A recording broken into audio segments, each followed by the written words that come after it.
La puce 5G, il se trouve que j'adore ce sujet de la puce 5G avec les nanoparticules connectées par la Wi-Fi à Bill Gates qui est là en train. C'est très amusant parce que là on est vraiment dans le délire complotiste, mais pour en avoir parlé énormément avec des chauffeurs de taxi, on est vraiment dans des gens qui sont face à un danger, qui sont matraqués par la peur, avec un gouvernement qui dirige par la peur, des politiques qui de toute façon sont incapables d'expliquer quoi que ce soit de technologique, que ce soit une technologie numérique comme ça. Il y en a qui mentent. Il y en a plein qui mentent. Et alors expliquer ce que c'est qu'un vaccin ARN, à part Véran pour le coup aurait été capable de l'expliquer scientifiquement, mais en dehors de ça ils n'en savaient rien. Si Buzyn aurait pu tout à fait, mais ils ne l'ont pas fait. Ce qui fait qu'en face on a une population qui, dans un climat de peur, a totalement paniqué, et la norme, je suis navré, c'est d'aller chercher une grande explication au tout.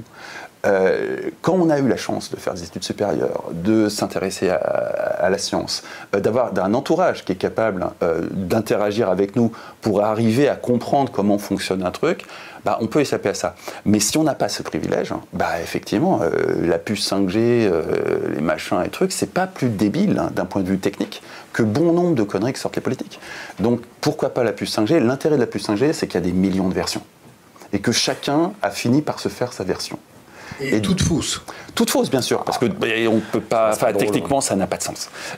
Mais c'est vraiment un truc où on est complètement dans une panique et une volonté de trouver une explication au tout. Ce qui est un mécanisme sain. C'est quand on a peur et qu'on est face à un danger, essayer de comprendre ce danger est quelque chose de sain. Le problème, c'est la rupture de confiance entre la communauté scientifique qui a pété sa confiance durant le Covid, les politiques qui l'ont perdu il y a très longtemps, et les enseignants, pour parler d'un corps dont je fais partie, qui, pareil, ont totalement perdu, ont largement perdu la confiance de la population. Donc du coup, on a des gens en face qui considèrent que... Moi j'ai été à Sciences Po pendant 10 ans, donc avec une étiquette. À partir du moment où tu as cette étiquette, tu mens. Et il n'y a plus aucun dialogue possible. Mais je pense qu'il faut effectivement, tu as raison, éviter de mépriser ces gens-là, parce que ça les cornerise, ça les radicalise, alors que le point de départ de leur dérive est parfaitement sain. Chercher à comprendre un phénomène qu'on ne comprend pas, quand on est face à des gens qui mentent, ça me paraît extrêmement sain.